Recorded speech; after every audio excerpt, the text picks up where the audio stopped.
Hey, closet busters and bold move makers. It is time once again for Life Uncloseted. So I want you to gather around because it is time once again to kick down those closet doors of your life. We're here to escape our BS, explore our fears, and elevate our self-expression. I'm your host, Rick Clemens. I'm the bold move expert and that coming out guy who's going to take you to the party, the pulpit, the wake, and back to the party of living your life uncloseted. So come on along with me and grab hold of yourself and get ready to step out, step up, and step into facing your fears, making your bold moves, and living life without apologies. Now let's get to the show. Hey, Life Uncloseted family. It is me, Rick Clemens, your host, and I am so excited to have you back here again today. I know so many of you are trying to come out of those closets of your life, and today we're going to go a little scientific on that. But before we dive in, I want to remind you, if you're struggling to come out of your closets, whatever those closets might be, hop over to my website, rickclemens.com, and jump in and take the unapologetic life assessment, because you just might figure out the closet you most need to come out of. So back to the science guy. Well, not really the science guy, the science gal that's about to come on. She's a friend of mine from World Domination Summit, which I know a lot of you have heard me talk about. And she has this really cool brand called The Science of People. And she's a little bit awkward. And we thought, let's dive into the science. Let's figure out why we all have these struggles with coming out of our closets, and especially that awkward closet. So her name is Vanessa Van Edwards. And I could probably just shut up now and just let her take over because she is that good. So, but anyway, welcome to the podcast, Vanessa. I'm so excited to have you here. Oh my gosh, I'm excited to be here. Let's talk about closets. Yeah. Okay, so here's a little interesting tidbit for you folks. We've known each other a couple of years. She spoke at WDS. She was doing something this year at World Domination Summit. Then I did a quick little speech up there, and we had a nice conversation. And then out of the blue, we both end up at the same winery about 3 miles from our house, unbeknownst to each other that there was a whole link of her family here and that I live here. And so this is why she's here. It was all because of wine. I think it was meant to be. It was one of those moments where we just needed to see each other at that moment and have the conversation that we had. So I'm very grateful that we got I am too. So, and now we're here. And here we are. So closets. And I know that everybody's got them. And in that work you do with, the science of people, I'm sure you see tons of people in these funky little closets in their life. So let's kind of start there. Yeah. So the interesting thing about closets are there's typically many of them, and we sometimes don't even realize we're in them. Yep. And I think that I accidentally stumbled upon one of mine, because I feel like I have many, when I was in the process of writing my book. And the first draft of my book was terrible. Horrible. Yep. And my editor is amazing at Penguin Random House Portfolio, Nikki Papadopoulos. I sent her the draft and she was like, and she said it in the best possible way. She said, "This doesn't sound like you." And that really hit me. And I reread the introduction. Yep. And I thought, what am I trying to be? Who am I trying to be here? And that's the first question. If you're thinking about identifying some of the blockages in your life, is who are you trying to be? Yep. And who I was trying to be was an author. I didn't feel like an author. And I thought, I have, it's a behavior book. I have to sound like all the other authors out there. I have to be quoting research and be sciencey and be professional. You know what that all translates into?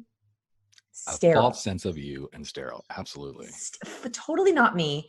And absolutely void of emotion and realness and vulnerability. And so it was super sterile. And by the way, I think this is a really big problem in our professional setting right now, is we think professional equals sterile, right? We think, to be professional, to be taken seriously, I have to have no emotion, no vulnerability, no realness. Okay.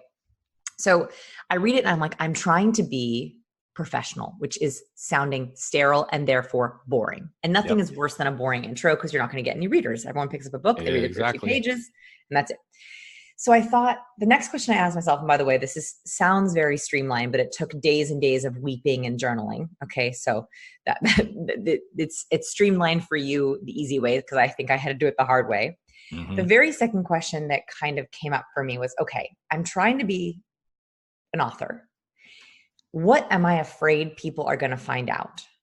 And that's a question that I think is something that I ask a lot of my students. A lot of my students deal with social anxiety, introversion to a crippling point, shame, social distraction. Yep. And the question I ask them is, what are you afraid people are going to find out when you're at a party, at a networking event, in front of a boardroom, on stage? And for me, my biggest fear was, here I am writing a book about how to be charismatic, and I feel so awkward. And so it felt like this crazy imposter syndrome. And so I talked to my editor and she said, Vanessa, your awkwardness is why you should be the person writing this book. Exactly. And I realized that a lot of the book, the reason why a lot of the people skills books, and I love Dale Carnegie, How to Win Friends and Influence People, and I love Influence, Robert Cialdini. I love all those books, but those books are written by extroverts. Yep. And almost every people skills book I had ever read, and course and seminar, are extroverts trying to teach not extroverts how to pretend to be extroverts. And I wanted to do something different. I wanted to write a book that was not by an extrovert on how to learn it the other way, that you don't have to be charismatic to be an extrovert. So she said, just come out with what you're afraid with right from the starting gate. Just come out with it. And so I feel like I had to come out. I changed the introduction. The very first line of my book is the thing I was most afraid that people would find out, which is, hi, I'm Vanessa, and I'm a recovering awkward person. And starting with that line changed the entire nature of the book. I think it is the reason the book hit the bestseller list. It is the reason why I got a TED Talk from the book. And then I made the opening line of my TED Talk. Hi, I'm Vanessa. I'm a recovering awkward person. And now I come out of the closet all the time. I hit a big stage. That's my first line. I'm in a party where I literally feel uncomfortable, and I will literally say, hi, I'm Vanessa, and I'm feeling a little bit awkward. Yep. And every time it frees me. It frees me, and it makes me feel more me. And never once have I ever regretted coming out that way.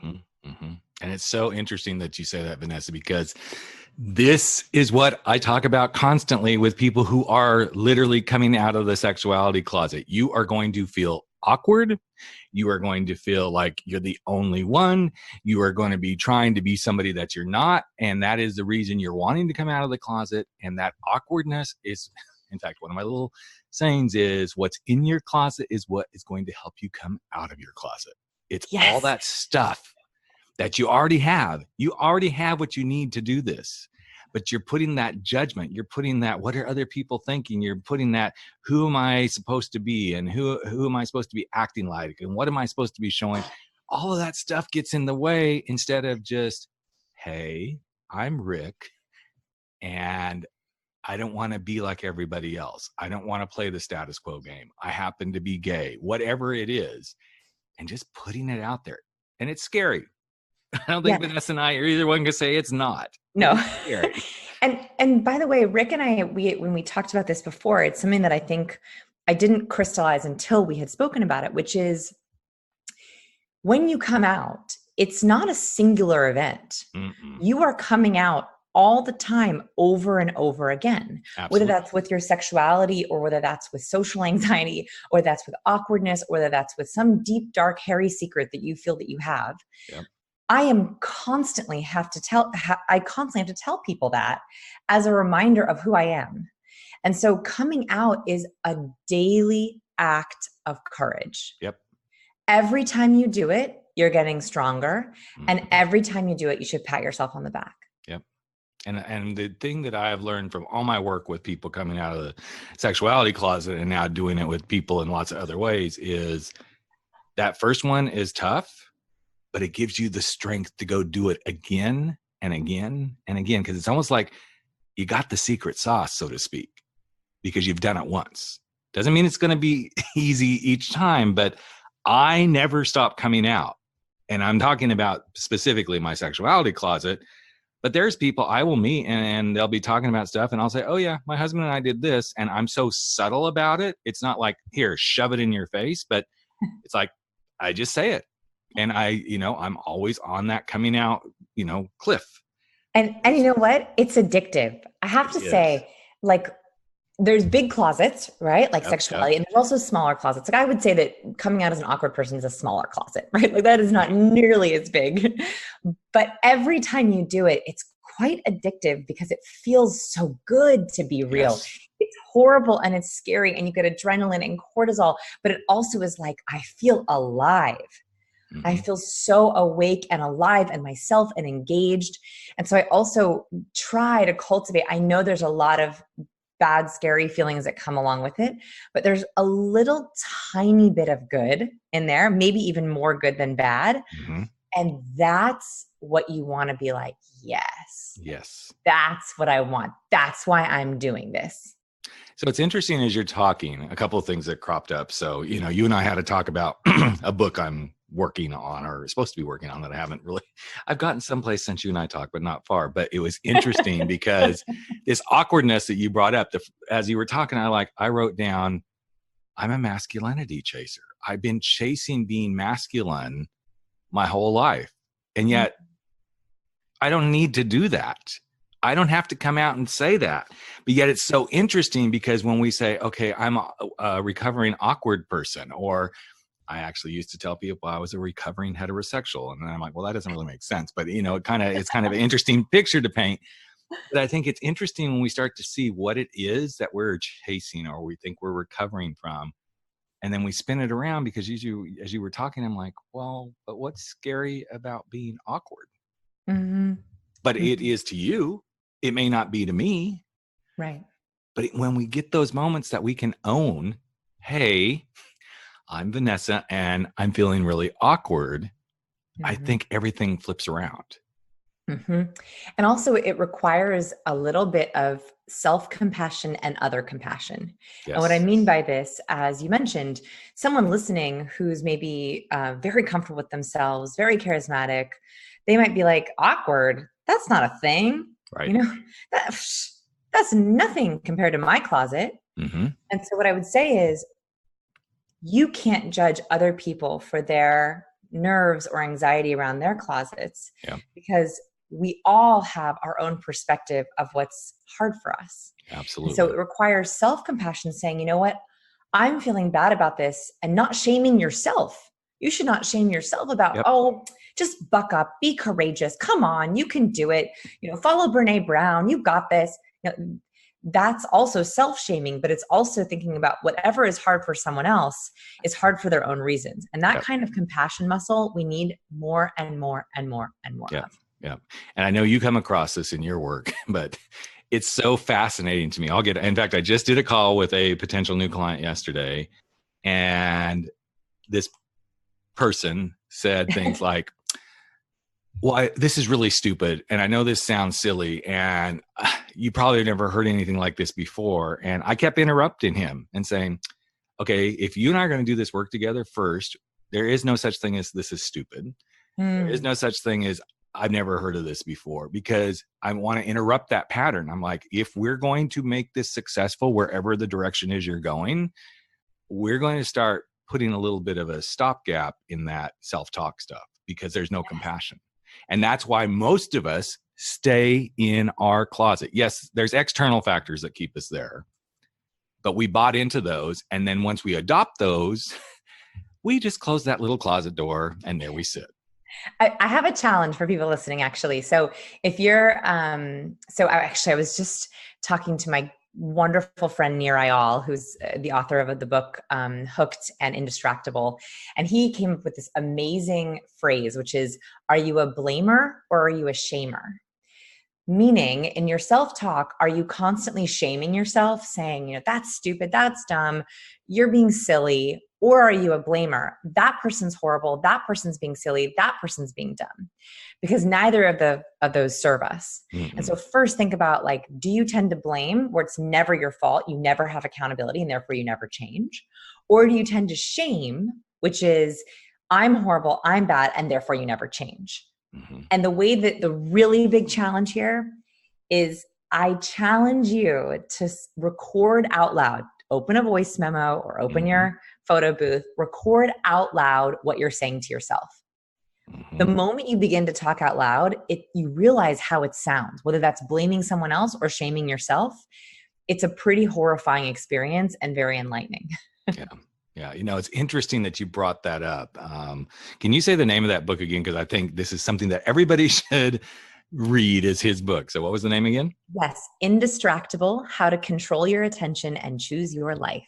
Love that. Love that.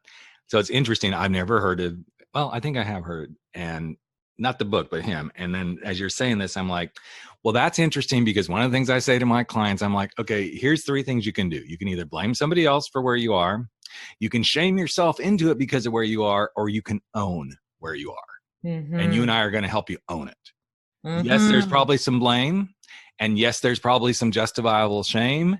But if you're going to come out of your closet, you're going to have to own where you are, and you have to own where you're going. Oh, snaps for that. Snaps. I like because it. if you don't, you will never get where you want to be. It starts with owning where you are and letting go of the blame and letting go of the shame. It's huge. So I think we've solved the world problem, so to speak. I like it. I think I so do too. Cheers. So Cheers, as someone who sees herself as awkward, how do you continue to okay, I'm going beyond that closet door? And I know there's probably times you still go back in that closet door. Yeah. How do you keep that momentum of, okay, I'm stepping forward? I know you've shared a little bit already, but I want to hear some more about that, because I feel that too. I go into that closet at times and I'm like, oh, I just can't come out. This isn't, and I'm not talking about my sexuality. It's all the other little funky closets. I have about 25,000 of them here in my office right now. But how do you keep pushing yourself forward? Yeah. So I think that very practically speaking, the 2 things that help the most with this are, one is knowing your emotional allergies. And so emotional allergies are things that flare up your closet feelings, right? Yeah. So it doesn't have to be necessarily going back in the closet, but flare up your discomfort with being out, or make you want to go back in, or feel like you have to hide something for a certain group or a certain people. Yeah. And so these can be people. It can be like a person in your life who just makes you feel itchy. It could be situations. Like, for example, really loud networking events are really hard for me. And actually, I'll be very transparent. So I've spoken at WDS before. It's an amazing event run by Chris Gillibo. It's just so inspiring. And he asked me to give a main stage talk. That was wonderful. It was an amazing, life-changing experience. And then he asked, hey, will you speak at the opening party? Now, I should have known that I was putting myself into an emotionally allergic situation. And what I mean by that is the opening party, and I know this because I've gone almost every year, is a super big room. It's super loud, and there's very little structure. I'm allergic to very big rooms that are very loud with very little structure. And so I said, sure, of course, anything for you, Chris. And of course, I get up on, which wasn't even a stage. It was like a staircase stage. They had only mic'd or added sound to half of the room. So half of the room was talking and networking and schmoozing. And the other half was being lovely and trying to listen. And it threw me. It threw me right back into that closet. And I knew better. I was so disappointed in myself because A, I should have said no. B, I should have just structured it differently, or maybe it was a side room, or maybe it was music or something else. And then I was super disappointed in myself because I feel like I let people down. I had all these exercises. I was super excited to help people get to know each other, and I couldn't do any of them. And so I'm constantly struggling with this, but I knew that. I knew it was emotionally allergic, but, and this is what happens with allergies. You have people who you really want to please. You want to please the people. You want to please yourself. You have goals. And so you say, well, this time I'll just sacrifice my needs and my boundaries. This time I'll just not be myself. I'll just not come out this time. That never works. It always backfires. And if it does work, it means you burn something out inside. And what she speaks of, folks, is the absolute truth, because I was there. And we literally were having our first connection conversation right before you did all that. And I could sense like, wow, I know I've seen Vanessa on stage. I've seen her about talking to people. And now here we are having this conversation. And I'm like, well, she doesn't seem like she's on her game, but I didn't know what was coming. I mean, I knew you were going to do something because Chris had said, oh yeah, Vanessa's going to do this. And then I felt for you because I'm like, okay, this isn't working. Number one. It was not working. It wasn't working. And it just wasn't working. It was one of those moments where I don't even know if they even realized this thing isn't going to work, because that room was very echoey. Number one, too many people, it was great. I mean, the event was great, but it just wasn't the kind of thing to try to do what was being done. And I started feeling it. I thought, oh, and of course being, speaking the next day, I'm like, oh, of course my stuff started coming up and I'm like, okay, how am I going to do this? But I can so relate to this because here's something I learned about myself. And this is, I'm a recovering sweater, literally. Oh, big time. And I have to say, I'm very proud of what I did at WDS this year, because I came off stage a little sweaty, but not near like I usually do. Good job. Here's what I know. I used to be the guy, and still do at times because habits are hard to break, that when I was speaking or doing workshop-y stuff, it's like, okay, I have to have it all perfect. I want them to have this experience, and I have to have these kick little props and stuff and da-da-da-da-da. And if it wasn't working, I started to sweat. I was trying to make something happen. Yeah. That was too contrived. When I went out on that WDS stage this year, and part of it's because Marcia Shander, who we both know and love, she did an amazing job of helping me with my talk. But I knew I was also going on that stage, and I was so much speaking my truth, like literally laying it out on the line. And I have done that before, but I went out there this time with a different intention. I'm just going to speak for these people, not for me, for these people. And I literally walked off the stage, and I've learned this about myself. There's always a couple of handkerchiefs in my back pocket so that if the sweat starts rolling, and I'm a bald guy, most of you know that if you've seen my picture. So yes, if sweat starts rolling, it's kind of hard to hide it. Those who have hair, it's a little bit easier, but I keep those in my back pocket, and I know what I will do if it starts to happen. I will work it into my talk, but we need to learn to not sweat the big things, like sweating profusely, like on stage, like right now, and I pull a handkerchief out and wipe my head or whatever. But when I came off that stage, I thought, and I screwed up. There was a portion of stuff that I left out, but I'm like, it's okay. It's okay. Nobody knows that but you. Well, my family knew because my husband knew because he'd heard the speech before, but it was. You would never have known. You would never have known. And I think this is where we hold ourselves, as you say, those funky little emotional allergies show up. My emotional allergy is you can't let them see you sweat on stage, Rick. That's an allergy. Because you know what? If you're sweating on stage, hey, that's just kind of what happens to some people. Some people it doesn't. And I think it's so easy because when you realize that's about people pleasing, step away from it and just be where you're supposed to be.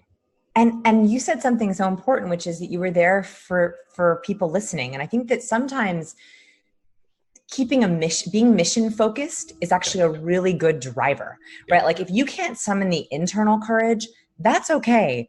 You can harness that from a greater mission, a greater goal. And one of the things we talk about with conquering social fears is you can conquer any social fear if you feel that you're driven to some kind of a goal or mission.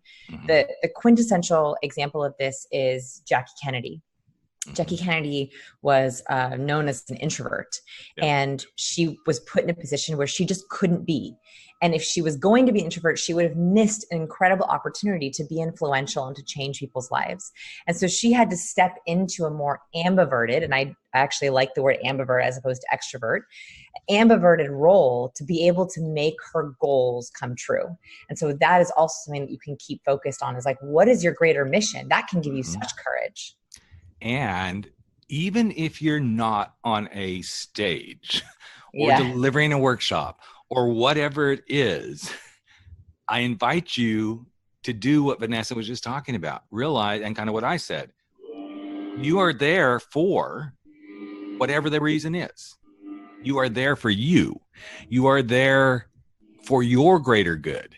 if you're coming out of a closet. And I think a lot of people miss this piece when I'm talking to my people who are literally coming out of the sexuality closet. They're like, but other people. I'm like, yes, but who are you doing this for? You are doing this for you. You are doing this for your sanity. You are doing this for your better self. If you are leaving a job that isn't working, you are doing it for you. If you are getting out of a relationship that isn't working, or if you're like, I'm diving into this relationship and I want this to work, own that you're doing it. Back to my own it. You got to own where you are to own where you're going to get. And sometimes we miss that big piece. It doesn't always have to be about others, but sometimes it does. And find between the two. And that confidence is really contagious. So yes, another mission here is like, you would not wish upon your best friend or your partner or your children for them to be in any kind of closet.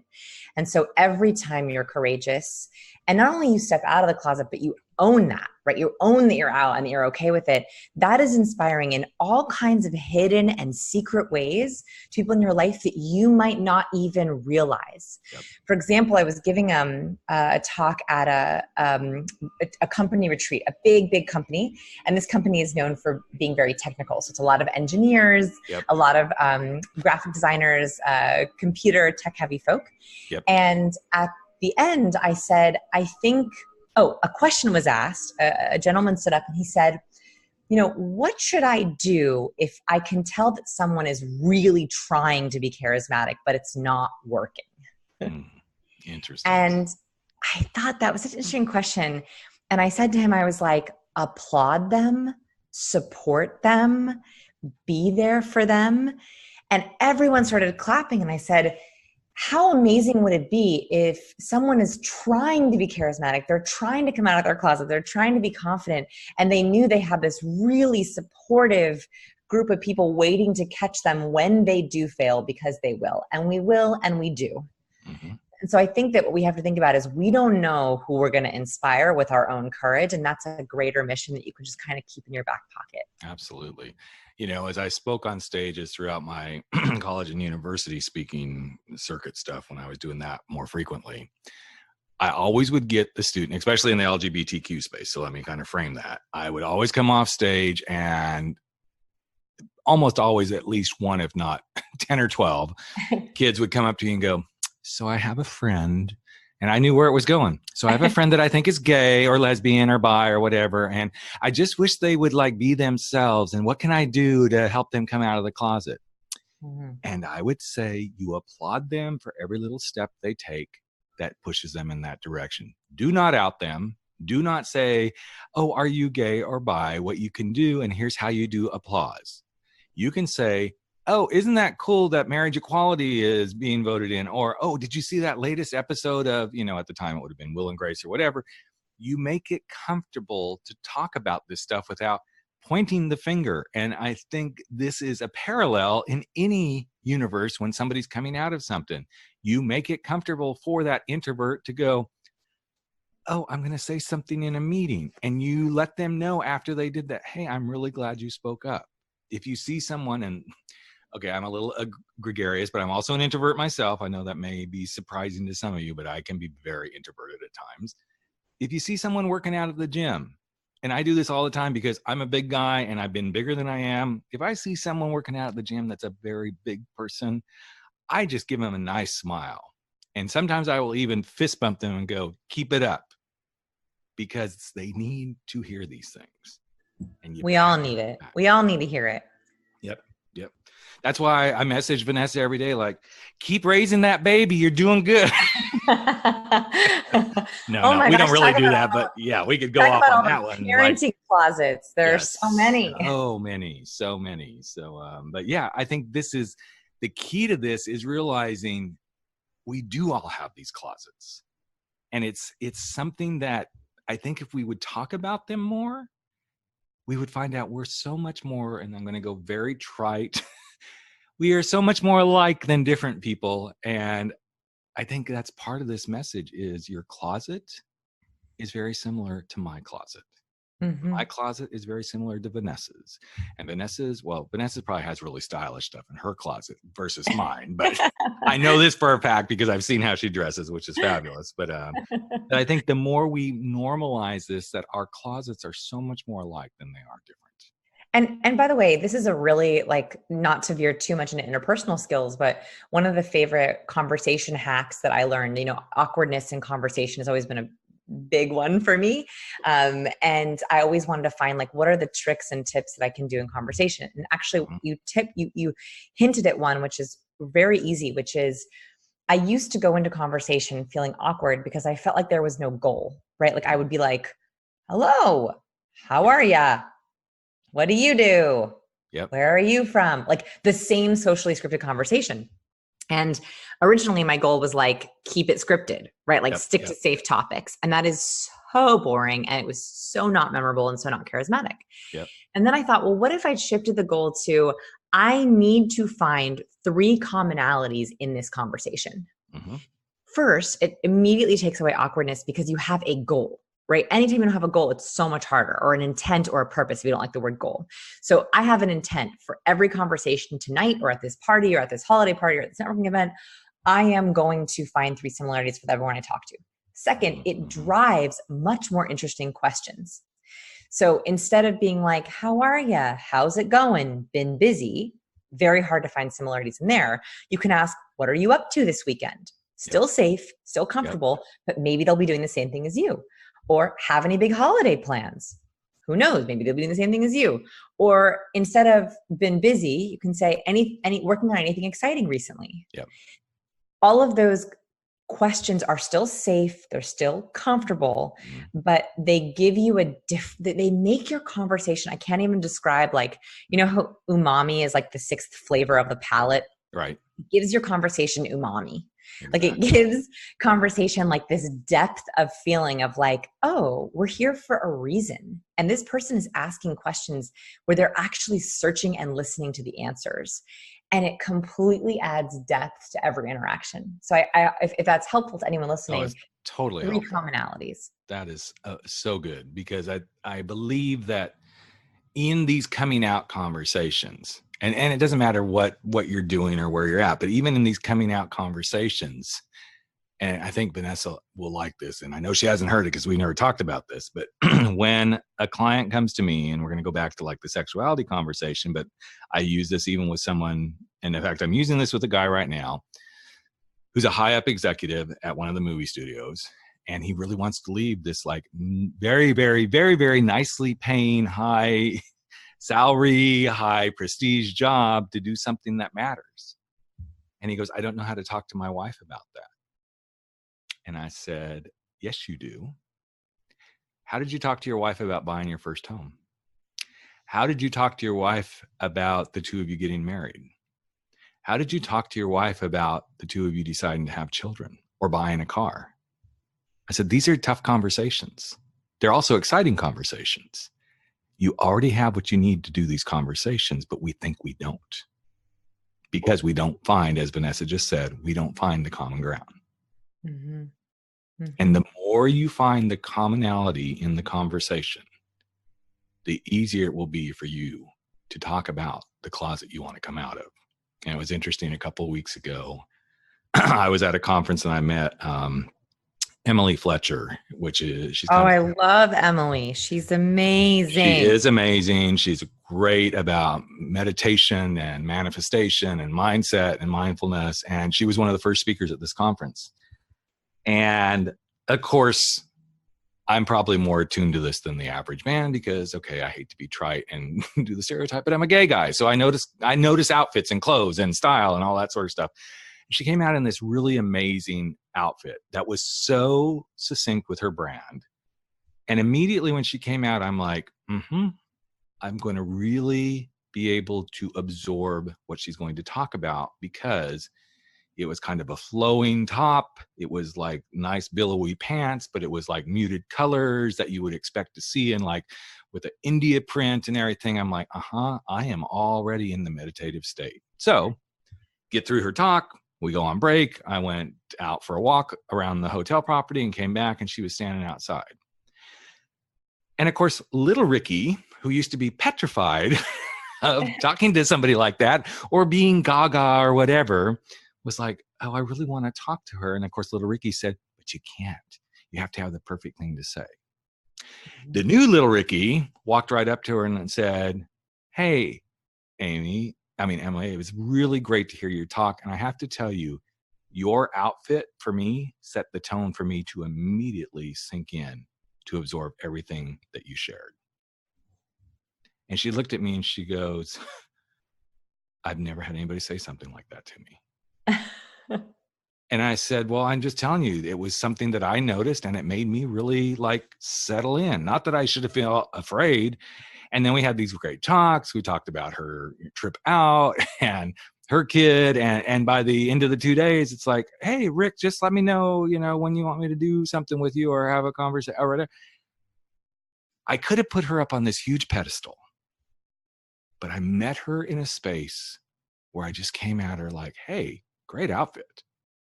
And it really helped me really appreciate you. And sometimes we just don't realize we have everything we need in ourselves to say and do the thing we most need to do to come out of our closets. And you might have given her a gift.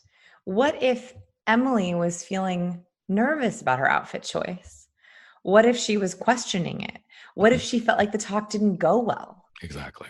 Every time you share a commonality or even better, an appreciation, you might be giving that person exactly what they need to hear. And it's so funny because I literally have an email in my inbox from Emily right now because we're going to do a little partnership together. It's like that's awesome. Meant to be. And she is the kind of person where that kind of comment is going to go into her locked treasure box, right? Like that's going to sit in her treasure box of like, anytime she picks out that outfit, she's going to think of Rick being like, I loved it. Yep. You gave her a gift in her closet. That is amazing. And just talking about, hey, I saw you were flying out yesterday. As soon as I saw who it was, I'm like, okay, I got on Instagram and started following her. And I saw that she flew out from New York. And so after, that little comment said, so how was the trip out from New York? And I said, you have a little one, right? So is this like a first trip for you? And we got right.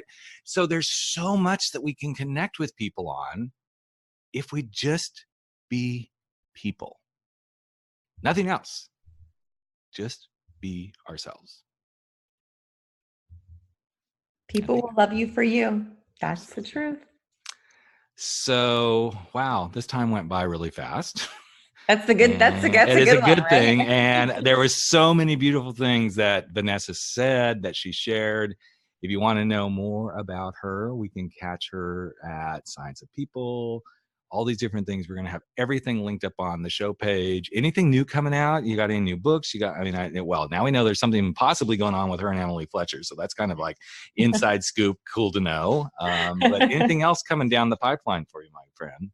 Yeah, we have our next class of People School coming up. Cool. So People School is all the people skills every professional should know. 12 kind of foundational skills for mastering communication and conversation. And we have a bunch of classes every year, and our next one's coming up. So be sure to, even if you don't join the class, I always do a free webinar class on charisma to kick it off. Awesome. Charisma's great. Awesome. Well, I'm excited about that. Thank you again for being here. And I'm so excited that every once in a while we may get to see each other on a more frequent basis when you guys come to our lovely little San Luis Obispo, California area with your kids and to see your family. And I love that you shared today. Oh my gosh. Thank you so much for having me. And I hope that for people listening, it takes courage to make all those small choices, and those small choices are what add up to a meaningful life. Mm-hmm.